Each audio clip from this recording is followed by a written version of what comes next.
नमस्कार दोस्तों। उत्तराखंड के हरिद्वार की बीजेपी की पूर्व महिला नेता अनामिका शर्मा पर अपनी ही 13 साल की नाबालिग बेटी का यौन शोषण करवाने का गंभीर आरोप लगा है। इस खबर ने न सिर्फ हरिद्वार बल्कि पूरे देश को झकझोर कर रख दिया है और साथ ही सवाल उठाए हैं कि आखिर एक मां अपनी बेटी के साथ ऐसा कैसे कर सकती है और अब इस मामले में क्या कार्रवाई हो रही है और बीजेपी इस मामले को कैसे ले रही है, चलिए जानते हैं। सबसे पहले ये पूरा मामला क्या है ये जानते हैं। दरअसल भाजपा महिला मोर्चा की पदाधिकारी रह चुकी अनामिका शर्मा पति से विवाद के बाद अलग रह रही थी। बेटे को पति के पास छोड़कर बेटी को वो अपने साथ ले गई थी। इसके बाद वो अपने प्रेमी सुमित पटवाल के साथ रहने लगी। उसके साथ उसकी बेटी भी रहती थी, जो अपने पिता के पास थोड़े से टाइम बाद लौट आई।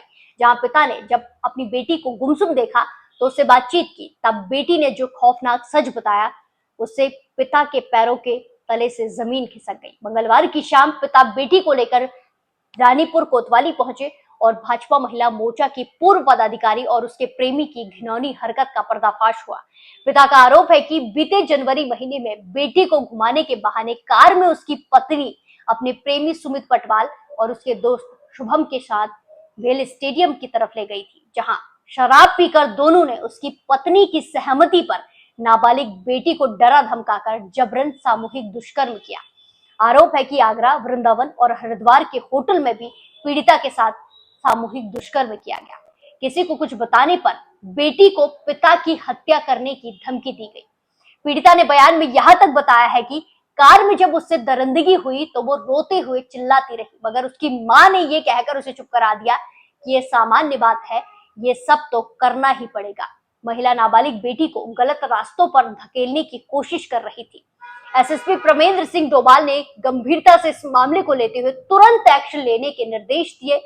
किशोरी का मेडिकल कराने के बाद कोर्ट में बयान उसका दर्ज किया गया। एसएसपी ने बताया कि मेडिकल रिपोर्ट में यौन शोषण की पुष्टि हुई है। पुलिस ने तीव्र कार्रवाई करते हुए आरोपी महिला और उसके प्रेमी को शिव मूर्ति चौक के पास होटल युग रेजिडेंसी से पकड़ लिया और मामले में सामूहिक दुष्कर्म, पॉक्सो एक्ट सहित कई धाराओं में मुकदमा दर्ज कर दोनों आरोपियों को गिरफ्तार कर कोर्ट के आगे पेश किया, जहां से दोनों आरोपियों को जेल भेज दिया गया है। वहीं दूसरे आरोपी शुभम को पुलिस ने शाहपुर मुजफ्फरनगर से गिरफ्तार कर लिया है। वो मेरठ का रहने वाला है, लेकिन हरिद्वार से भागकर मुजफ्फरनगर में अपनी मौसी के घर पर छिपा हुआ था, जहां से उसे गिरफ्तार किया है। पुलिस ने आरोपी को गिरफ्तार कर घटना के संबंध में उससे पूछताछ की है। उसने महिला नेता पर ही आरोप लगाए हैं। उसका कहना था कि आगरा और वृंदावन घूमने के दौरान उन्होंने होटल में 2 कमरे लिए थे। एक कमरे में सुमित और महिला नेता रुके, जबकि महिला नेता ने खुद उसे दूसरे कमरे में अपनी बेटी के साथ रुकने के लिए भेजा था। हालांकि दुष्कर्म की बात से उसने इनकार किया है।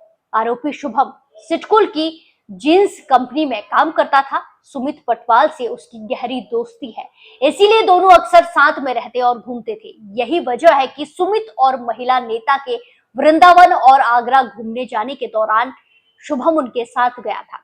वहीं अनामिका शर्मा के मामले में फंसते ही उत्तराखंड भाजपा ने उसे पार्टी से निष्कासित कर दिया है। अब बात करते हैं आरोपी महिला के रिकॉर्ड की। ये महिला बीजेपी महिला मोर्चा की पूर्व जिलाध्यक्ष रही है और लंबे समय तक पार्टी के साथ जुड़ी भी रही है।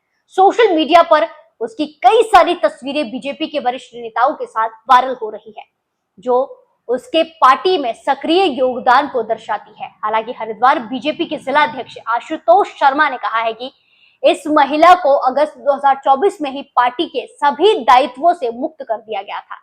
फिर भी ये सवाल उठता है कि क्या पार्टी को पहले से इसकी भनक थी, और अगर थी तो कार्रवाई में इतनी देरी क्यों हुई? इस मामले ने बीजेपी की छवि पर गंभीर सवाल खड़े कर दिए हैं। विपक्षी दलों, खासकर कांग्रेस और समाजवादी पार्टी ने इस घटना को लेकर बीजेपी पर तीखा हमला बोला है। अब सवाल है कि अगर आरोपी महिला को पहले ही पार्टी से हटा दिया गया था तो क्या पार्टी को उसकी गतिविधियों की जानकारी थी, और अगर नहीं थी तो क्या ये पार्टी के अंदर की निगरानी की कमी को नहीं दर्शाता है? बेटी बचाओ का नारा देने वाली पार्टी अपने नेताओं के ऐसे काम पर चुप क्यों रहती है? ये सवाल भी बड़ा है। नमस्कार।